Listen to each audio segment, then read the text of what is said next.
Good morning from the sleepy little riverside town of Hannibal, Missouri, the boyhood hometown of Sam Clemens, aka Mark Twain, perched along the banks of the mighty Mississippi River where once the steamboats were the main mode of transportation. There are now far more trains rolling through town than boats pulling up to its docks, and even more tourists. Gone are the pork packing plants, sawmills, and even the grain elevators of the 19th and 20th century, replaced by souvenir shops, little ice cream parlors, art galleries, antique stores, museums, and restaurants, all competing to pull in a couple of bucks from the visitors coming to see Tom and Huck. If you've never read the book, The Adventures of Tom Sawyer or Adventures of Huckleberry Finn, I highly recommend them, particularly before coming to Hannibal. It was here in a fictionalized version of this town as it was in the 1840s that Mark Twain set his most famous books. And it's for that reason, plus that I'm a little bit of a nerd about Mark Twain, that I keep on coming back. Because of that, I don't really need any excuse to come and visit Hannibal. But on this road trip, as I make my way across the country, I got a good one, because the van that I'm in started to run unreasonably rough, and the timing worked out just perfectly that Hannibal could become my safe port in the storm. And so the van went off to a shop to get worked on and left me alone in Mark Twain's hometown, which I'm traveling now, all completely on foot. The sun only just rose a couple of hours ago, but already it's about 80 degrees and pretty humid, which is making it a little uncomfortable, but even more important to climb up these stairs before it gets even hotter. Oh my gosh, I didn't even have coffee this morning. But it's a great way to get a view of the town before we get started. Plus, this hill, which was known as Holiday's Hill in Mark Twain's time, but Cardiff Hill in his writings, is the very same one where Tom Sawyer ran away from school to play Robin Hood, and Sam Clemens and all his buddies would gaze longingly at from the windows of their school, wishing they were in this deep forest paradise up here. A paradise today that could give you some good exercise. Halfway. Technically, it's only 244 steps, but I become accustomed to sitting in the van, not doing stair exercises. All right, we've reached the old quarry, a quarry that was here in Sam Clemens' time and was mentioned in the book Tom Sawyer when Huck Finn is following Injun Joe. They stop at the quarry. It's still on the way up to the widow Douglas's house, aka the widow Holiday in real life, and all I could think is she must have had a carriage, because there's no way an old lady could do this. I take it back.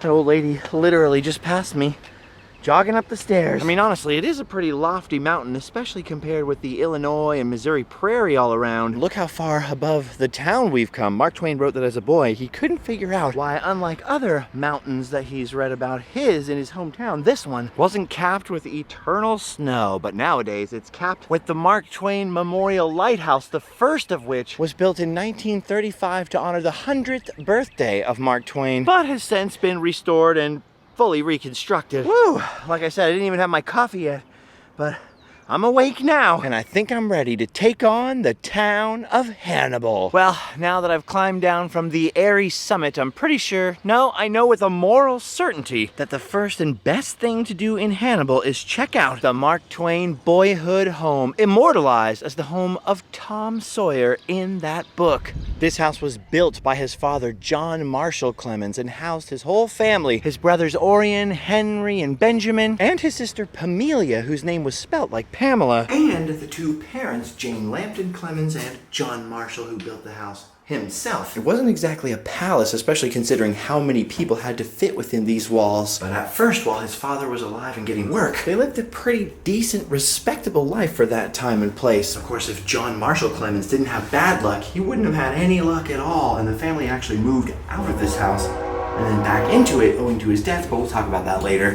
There's the old painkiller medicine that Tom Sawyer fed to the cat. I can't come here without pointing that out, because the real Sam Clemens actually was forced to take all kinds of quack cures by his mother, something we'll talk about even more across the street. And so that whole episode in the book The Adventures of Tom Sawyer was based on the real thing, and it all happened right in this room. Now, Sam Clemens' father, John Marshall Clemens, in addition to trying to house his huge family here, also owned slaves. Apparently not many at a time, but slaves nonetheless, who supposedly would sleep in the kitchen here. In the Hannibal of that time, everybody taught that it was something good. Nobody said a word against it. But Mark Twain would grow up to utterly reject his father's view of slavery and, of course, write the most anti-slavery book of an age, Adventures of Huckleberry Finn. Now, the house that's here in Hannibal today really tries to sell you on being Tom Sawyer's house, but I have a little bit of a bone to pick with that because they show the back room here as the one where Sam Clemens would sneak out into the night, but it's not all set up the way that it was in Tom Sawyer or in Sam Clemens' early days. Apparently, the second story on the top there, the back of it, is an addition to the house, and there was a little piece sticking out here with a one-story roof that forms sort of an L, and you can read in the book about how he sneaks on top of the L and then onto the woodshed and then out into the night. Around the 1980s, give or take, is when they did a bunch of archaeology here, and I believe the house was restored to the condition that it was in at the very end of the Clemens stay in the house, because he certainly couldn't have snuck out of that window and gone all the way down to the ground. Maybe they simply couldn't reconstruct the L in the old privy because this firewall was in the way. I'm not entirely sure. Anyway, obviously, I love sitting in the old bedroom of Sam Clemens, aka Tom Sawyer, and visiting this place is always awesome for me. It was my dream to come here for years before I finally made it. But of course, we have seen it many times before, and it's changed very little since 2014 when I came here and got a tour behind the glass with you guys. However, across the road, a lot has changed. And they're changes that I'm very excited to see. By the way, there's also something wrong with Tom Sawyer's fence, the one he whitewashed in the book, but I'll tell you about that way later today. See, as you may remember, the Mark Twain Boyhood Home and Museum is a lot of and museum and not just Boyhood Home. Across the street, we've got Becky Thatcher's house, John Marshall Clemens Justice of the Peace Office, which was moved from a little further down the hill. And for decades, it's also included this building at the end of the street, Dr. Grant's Drugstore, also known in town as the Pilaster House because of those fake columns on the facade there. Now that is a building I have never been inside of because during all my previous visits to Hannibal, the foundation was jacked up, the building was leaning over kind of crazily, and it was closed to visitors. But now, finally, just like the sun is coming out from behind the clouds, the Grant's Drugstore building has been restored and is now fully armed and operational, and is really important. I've always wanted to go in there because the little house on Hill Street isn't the only Mark Twain boyhood home in town. When the family got into financial difficulties, this is where they moved. The guests of Dr. Grant and his whole family, who also still lived upstairs. Dude, I can't wait to get in there. But first, you've got to walk through Becky Thatcher's house, then the Justice of the Peace Office, and then we'll get there. Becky's house, in real life the home of Mark Twain's childhood sweetheart, Laura Hawkins, set at quite a convenient distance from her playmates over there. Hasn't changed much on the inside at all. There's still a bunch of displays about childhood games back in the 1840s and some of the old official Tom and Becky costumes from Hannibal's glory days. But the Justice of the Peace Office has changed a lot over the last 10 years or so. They now have these interactive screens to teach you about Mark Twain's father and a little more of the history. And instead of the old mannequins in here telling the story about how young Sam Clemens once snuck into the house at night because he had a delicacy about being thrashed for going home late, ended up seeing a dead body on the floor. They have a screen over here with the sort of video reenactment filmed in this office about how he snuck in, slept on that bed, and then the moonlight slowly revealed the corpse. As cool as this sort of filmed reenactment is, I must tell you, I think I prefer the old creepy mannequins that used to be in here to this. But you'll have to go back and watch our previous episodes in here and decide for yourself. All right, I am stoked to enter Grant's Drugstore. I have waited years for this. Having got into unmanageable death, this is where Mark Twain's father had to turn, and on charity from the Grants was allowed to bring his family, and it's also the scene of Clemens' family tragedy. Oh wow, look at the size of it. And listen to the echo of it. Dude. Whoa! Well, it's nice to see that there are some mannequins left in the museum properties after all. Dr. Grant, I presume? Look at this. There's all kinds of video displays about medicines back then, a recreation of the drugstore, and an explanation about how this influenced Sam Clemens' sort of sarcastic attitude towards the medicines of his day. Medicines his mother would often passed out on him. Up on top of the glass is a great quote. When my mother heard of a new cure, she didn't select one from the flock haphazardly. No, she chose judiciously and chose the one she could spare, which was myself. Mark Twain. Being in the old drugstore is neat, but it's not the part I'm the most interested in. The part I'm the most interested in are the upstairs apartments where the Clemens family moved in with the Grant family.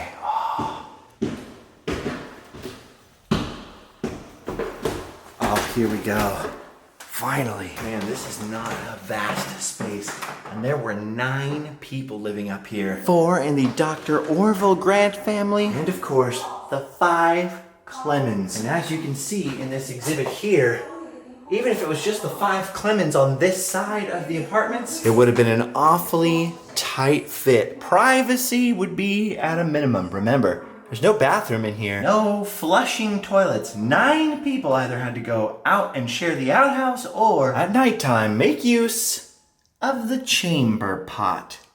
Yeah, I know this is gross, but imagine how the whole world smelled back then before all the plumbing. Anyway, in addition to sleeping quarters for 9 people, you also had the office of Dr. Grant, and then you would have had to have the kitchen and dining area, you know, communal living area, where at the moment a TV screen was singing for a little while. It really creeped me out when that started. Thought I was in here alone. Stupid ghost lady. But speaking of ghosts, when John Marshall Clemens moved his family in here, ideally, it was for him to sort of rebuild his fortunes and be able to recover the house across the street, which had been purchased by a cousin, sort of to hold.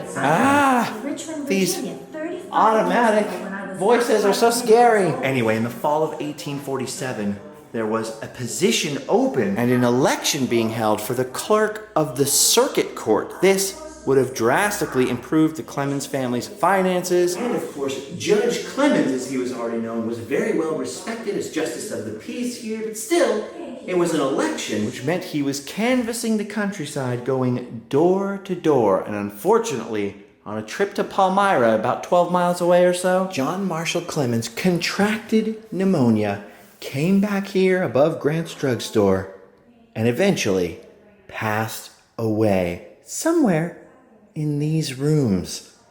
Now you know why the sudden addition of voices to the party was startling me a little, because there have been rumors over the years that the ghost of John Marshall Clemens has been sighted pacing around in the upstairs windows above Dr. Grant's drugstore, perhaps looking out across the street at the site of his former happiness. Ugh, spooky. Anyway, ironically, the death of the head of the Clemens family, which of course meant they were thrown on hard times and Sam Clemens had to quit school and go be a printer's apprentice across the street over here, also meant that they got to move back into their former home on Hill Street, this time renting it from their wealthy cousin who had purchased it after, you know, the troubles. And Orion Clemens would later publish his newspaper from the front room of this house at one point, roping in his brother Sam, who had just learned the printing trade, all because their father had unexpectedly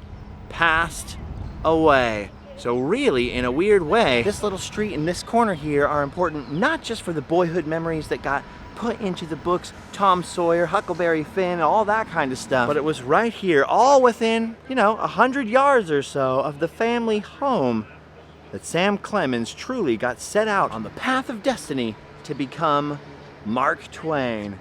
And that's enough Mark Twain for the moment, because I still haven't got a call about the van, and it's checkout time at my hotel up the street, where, as you can imagine, at the moment, all of my worldly possessions are stashed. I kind of have no idea what to do next, so we'll see what happens. Speaking of changes to the town, they did a number on this hotel, the Best Western on the River. I think they're still working on the rooms, but all downstairs is like totally redecorated, and the color scheme is completely different. Ooh. They have really nice rooms here that face the river. I've never gotten one though, but at least this time I had a nice window view of Cardiff Hill. That's probably why I decided to start with the lighthouse today. Anyway, alright, she said that I can put my stuff on a luggage cart and hopefully stash it somewhere in the hotel until I find out what the heck is going on with the van. Sort of an embarrassing pickle to be in. I hope she doesn't regret helping me when she sees how much stuff I've got here. Well, It's all part of the adventure, I guess. Okay, I'm all squared away over there for now. It's too bad the Mark Twain Dinette isn't open today. Home of Mark Twain fried chicken. Because they're also home to the finest root beer float on the Mississippi. I actually went in there, for the first time ever yesterday and got me a gluten-free cheeseburger and a root beer float, and I did not regret it. Another thing that's closed today, unfortunately, is the Haunted House and Wax Museum, but I don't think that's changed very much since the last time I filmed it. So you can always go back and check that old video out. It's a hoot and a holler, I tell you what. Aunt Polly's Treasures is closed. Luckily, I can see that several other places are opening up now, including this place, which is new since I've been here, the Dutch Country General Store. This was sort of part diner, part antique store the last time I was here. I actually bought one of the tikis that's in my backyard from this place. But boy, does it look different now, and not different bad. Oh, sweet. Look how much candy is in here. This is nuts. They got pretzels and mixes and butter churns for sale. There's all kinds of fudge and cookies. Ooh, fancy ice cream, Hannibal souvenirs, flapjacks, popcorn, jam. They really cleaned this place up. Oh my gosh, and look at this. It's my friend, Bob Gurr. No matter where I go, I can't get away from Bob Gurr. While I've been gone, he was Grand Marshal in a parade in Orange, and I was ideally going to be there with him, but I had this trip planned and everything, and yet here he is in Hannibal, Missouri. That was weird. I was not expecting to see that, or expecting to see Jonathan, our tour guide from last time at the Mark Twain Cave, who now works at this store. Dude, this store is rad, by the way. Look at all the fun stuff in here. There's so many toys. Creepy, crawly, gloopy goop. Look at this. They even have toys from Mark Twain's time. Fun. A little bassinet. Ooh, you could put Toto in here. I have been desperately looking all across the entire country for a slide whistle. I'm hoping to find one in here. Barrel of monkeys, little Care Bears, strawberry shortcake, old school whoopee cushions. Man, they have everything. Even mermaid costumes. But no, slide whistles. Still, this is the place. Tell your kids to save their souvenir money till this stops. Because this is a really good one. And dang, there's a lot of soda in here. Dude, everywhere I turn, there are new stores on every block. They've got from jank to swank, which sells new old furniture, new art galleries with stuff from local artists. A new pub is about to open up over here. Man, everything's changing, and all around us are new murals of old advertisement. Look at this one for ladies' shoes. There's another one up here for Bear Creek Lime. Something that they probably would have sold back in the day. And a handful of others all peppered throughout the town. Like, look at this. Look at the VFW. This place has been all kinds of spruced up. Dude, there's still so many old Rivertown buildings in Hannibal. How cool would it be to own this old ancient place and live upstairs? And speaking of ancient places, although the town may be changing, there's still some old favorites here, like Lydia's Cabinet of Curiosities, another little sort of antique shop that always has weird stuff in it. Look at the weird stuff out of it. Look at all these carvings. I'd love to buy one of these, but what would I do with it? Kind of stumped. But what in the heck are these things right here? The heads down here, I kid you not, are exactly like the drawings of my old bass player Monkey that I used to do in the van to annoy him. Like almost identical. And the funny part there is I think these are supposed to be like Bigfoot heads, because look at this Sasquatch-like fella. I expect to see weird things at Lydia's Cabinet of Curiosities, but I wasn't expecting Bigfoot. Seriously, there's a little bit of everything in here. There's bones and rocks and marbles everywhere, and the biggest Fiji mermaid I have ever seen. Whoa, look at the size of that thing. They must have pulled this one out of the muddy Mississippi. Wow. Definitely worth coming into this shop for sure. That's where I purchased an old, like, metal or brass steamboat on that epic 2016 cross-country trip, which is on this channel. It is hanging proudly in my hallway to this very day. Look at this, though. The trolley depot seems to be closed, and I haven't seen the old trolley rolling through town this entire time. I hope my old friend Cotton's okay. That was one heck of a ride, wasn't it? Look at this fancy new barbecue place. Fancy new hipster stores over there. Look at the coffee house. That's not new. But I suddenly remembered my Charlemagne. Let your armies be the rocks and the trees and the coffee beans. And since old Pap Finn's bar is closed, I might as well go the other direction. Hey, why did the Justin cross the road? To get to the coffee on the other side. Wow, look at this old mercantile building. They even have pound puppies and gluten-free muffins in here. Oh no. I have quite a decision to make here. There's a lot of coffee. Well, when in Rome, might as well get the Mississippi mud. Well, heck, now I know where literally all of the townies are hiding today. This is crazy. Java Jive is a pretty popular spot. That's some good mud. Wonder if that's what they make all the pottery out of. Weird. Well, I'm surrounded by Hannibalians now. If they don't fix my van soon, I might become one of them. I had to send Bob Gurr a shot of his Hannibal appearance here. It says he shot that back in 2014. Ooh, I had to come back outside out here with the old murals in Hannibal. I guess I should be saying new murals, because the self-service in there wasn't great, and I'm still waiting on that call about the van. Dude, I'm glad to see the Hannibal ghost tours are still going on. And see, this is another clue that something bad must have happened to the old trolley that gave the tours, because they would use that for the ghost tours also. And now they, unlike me, have a couple of vans. The front of this place is set up to be all ghost tour promote-y, you know what I mean? But inside there is actually a little local history museum, which is pretty fascinating. So don't be put off by all the steampunk in the windows. If you're visiting Hannibal, definitely pop inside. Look at that, the side wall of the Mark Twain Museum. Always a popular spot for selfies. I love how wholesome and clean, at least downtown Hannibal, always looks. Very little graffiti or anything. Well, except for these stickers. Who would deface Hannibal like that? Terrible. Yeah, there's a nice bar and grill for day drinking there, which people are taking advantage of. And then there's another coffee house over here with fancy European chocolates. I'll have to save that for next time. But look at all the little shops. So many little shops. Ooh, even a new antique shop over there right next door to the museum. Now, the Native American Trading Post store, that was here before. I also think the Badger Cheese House might have been here. I do remember there being some sort of cheesy place. Hard to remember everything. It's been longer than I think it has been, you know, in my brain. I'm trying to stay outdoors as much as possible, but the plush Obama almost sucked me into that antique store. Never seen one of those before. I keep wanting to buy Hannibal souvenirs, and then I keep reminding myself I have nowhere to put them. I don't really want to carry them around all day, but it's probably for the best. I'm in debt up to my eyeballs also. Don't want to end up like old Samuel Clemens. I gotta avoid pneumonia at all costs. I'm not going to lie to you. I have often thought about moving to Hannibal, Missouri one day. There's a lot of history here, a lot of tumble down old historic buildings that are not expensive to purchase, and just enough artistic weirdos and tourists rolling through that I wouldn't be entirely out of place here, you know? Dude, for $200,000, you could buy a nice house in Hannibal, and that's like 3 or 4 years rent where I'm living. Oh, I'm gonna try not to think about that. Look at these epic historical murals. Look at that, Marie Ruoff Byram made history on August 31st, 1920, when she became the first woman in the United States to exercise her right to vote, just 5 days after President Woodrow Wilson signed the 19th Amendment. And then, of course, you have another famous Hannibalian, Ukulele Ike, dude, Cliff Edwards. He was the voice of Jiminy Cricket.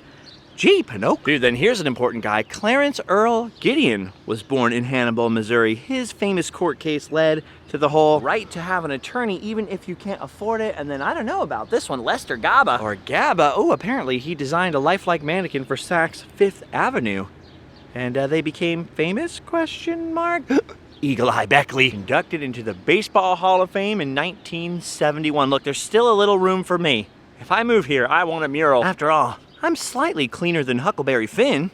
Slightly. Now, I toured in a band for a long time, so I've met a lot of people, played in a lot of small towns. I know how people feel about being stuck in small towns, particularly teenagers. And I get how difficult it can be to break out and make a splash and make anything like a success of yourself. But at the same time, it doesn't matter what I do, being from Anaheim, California, Orange County, LA area, no matter what I did, I highly doubt I'd ever get a mural in my hometown. So I don't know, there's sort of trade-offs there. It's almost like you have to leave small town America, go to the big city, make a splash, get your money, and then come back to small town America if you're gonna have any opportunity. That's the boomerang plan, you know? Well, this is kind of a bummer. I called the auto shop and it looks like they haven't even started on the van yet. They were pretty busy. I knew the risks. Luckily, I do have another hotel in Hannibal tonight down the road. And the lady in the last hotel I was staying in did tell me that if it comes down to it when I can check into the other place, that she'll let me push the luggage cart down the road to the next hotel, which is sort of what I was afraid of. I'm gonna look a little silly rolling down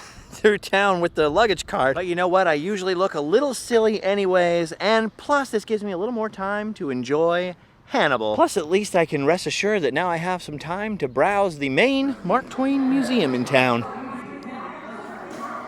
Dude, plus at least, thank goodness, the museum is very nicely air conditioned. I'm just bummed I won't be able to make it to the cave, because that is way too far of a walk for me. At least today.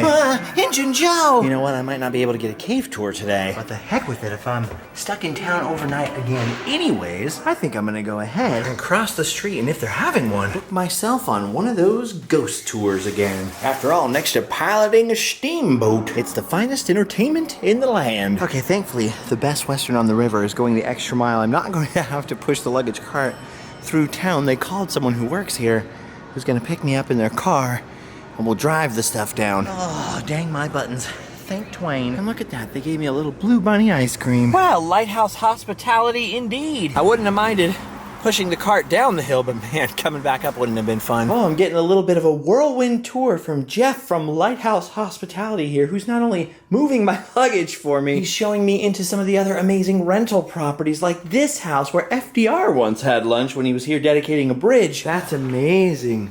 The floor is original, you said? Uh-huh.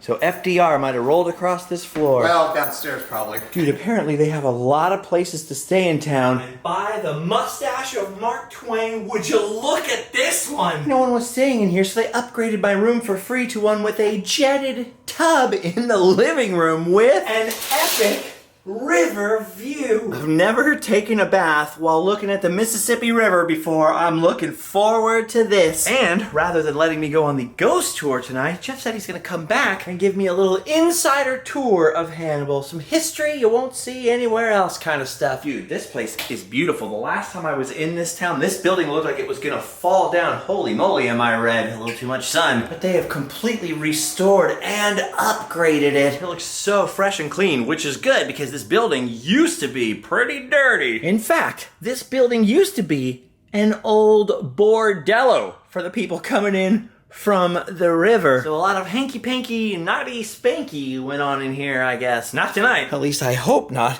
But I was warned that this place is not a little haunted. It's super duper haunted. That's why he said I don't even need to go on the ghost tour. Yay! Well, bad news in a good place. They tuned up the van, and that was not it. Now they're checking some internal valve, something. They're gonna have it overnight again. Well, it wouldn't be a literary town without a plot twist. I can't even believe this, dude. Best Western on the River is nice, but that might have been my last stay there ever, because this is choice. Meanwhile, no word on the van. Probably not gonna get it back tonight, but Jeff said that if they do call me, he'll give me a ride up there, which, believe me, is nice, because that is uphill both ways, couple of miles. And even though I've got a little memory foam on me still from the pandemic that I probably need to walk off, I've done a little more walking over the last 2 days than I had planned on. I'm looking forward to switching up to soaking. All right, well, as long as I'm landlocked, might as well make the most of it. I'm waiting for a ride from Jeff now. He's going to show me some of the other historic properties that they rent out. It's always cool when you can hang out with a local historian.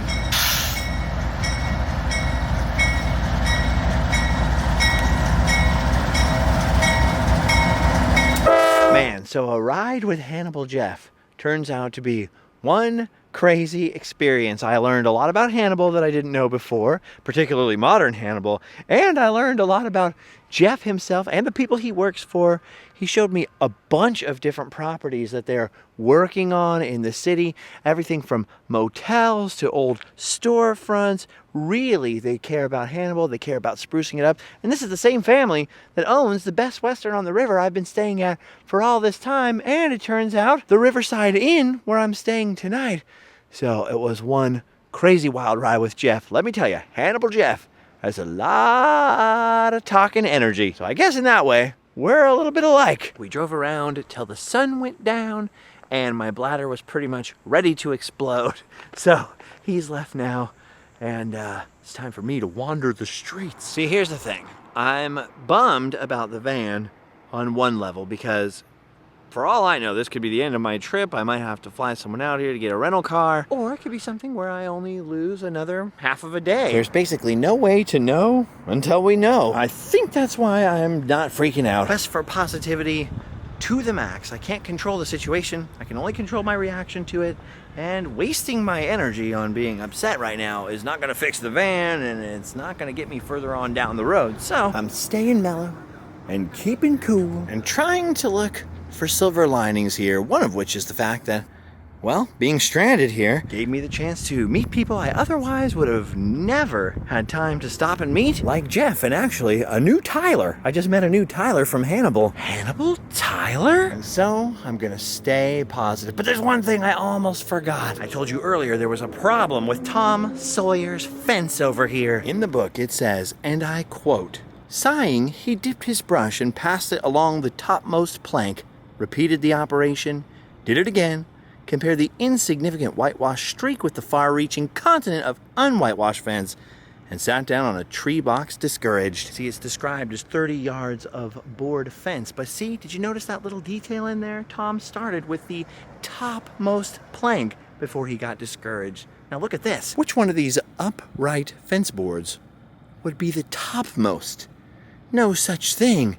And that means the fence must have been a horizontal one. But I couldn't understand it. We've all seen the famous Norman Rockwell illustration of this fence looking much as it does today. That's the famous image that permeates the American consciousness, with Tom watching his friends do this as he sits by and munches on an apple or whatever he's doing. So when I read that again at home, I went into my reprint of the first edition of Tom Sawyer and looked at the illustrations, and lo and behold, it shows a horizontal board fence. I have no idea why the museum currently has this upright fence, other than they just always have had the upright fence. And of course, because that's in the famous Norman Rockwell painting, which, by the way, is in the museum down the street, the original painting and drawing. But now I know for sure. This fence right here, Tom Sawyer's fence, the tourist version that stood for generations, is set up all wrong. Ooh, Tom Sawyer fact. Still fun to paint, though. Alright, well, anyway, I've had my fun in Hannibal today, painting the fence and going way overboard, filming a lot more stuff than I thought I was going to in terms of how much time it sucked up in this episode. So it's probably for the best that I didn't do half the stuff I was planning on doing if I'd have had the car, like going to the cave, etc. And now downtown has grown awfully quiet, other than the people drifting in and out of the various watering holes. I already ran into Hannibal Tyler, and the next character I bump into on the streets might not be so savory. Could be some riffraff from the river. So I'm going to do a reverse Tom Sawyer, and as I approach midnight in Hannibal, I'm going to sneak back to bed. I have no idea where this crazy journey of life is going to take me next, particularly while the van is still locked up in prison. But I do know that for now, we've done our duty. We can motel and sleep well. Don't forget about the online store, my friends. store.randomland.com. Everybody's been asking me, with the van, how can we help you? There's that, and also Patreon, where everybody in the Adventurers Club tier has been getting all kinds of extra videos from the road. If you can't do it, that's no problem. Of course, I appreciate you watching, subscribing, liking, leaving nice comments, all those kind of things, Instagram and all that. Nothing may be going according to plan, but it's still been one heck of a journey. So thanks for watching. I'll see you guys next time.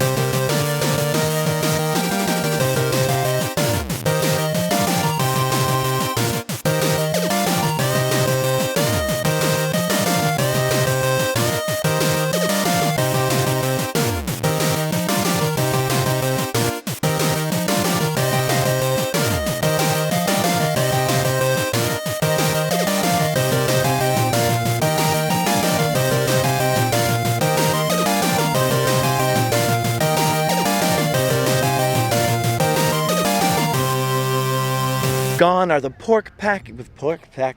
It was here in a fictionalized version of this town that Mark Twain set the thing and the time period. And I'm ready to something, the town of Hannibal. But finally, just like the sun is coming out behind the... In Tom Sawyer, Mark Twain mentions Perry Davis's painkiller medicine. In real life, there was such a medication. It was advertised in newspapers here in Hannibal. It was started by Perry Davis in the late 1830s. The medicine itself was sold into the 1850s, 60s, 70s, and all the way into the early 1900s. It was advertised to cure just about anything. And I think probably the alcohol in the medicine would make you feel better, whether or not it really helped you. It's on the market long after many of those medicines were banned. If you want to try it, I'll open the bottle and let you take a swig. Whoa. Is that the real stuff? Mm-hmm. Ew. Among other things. Have you tried it? Among other things, it has a little opium in it. Oh, nice. You know. That would make you feel better. No, I have A little opium to start your day.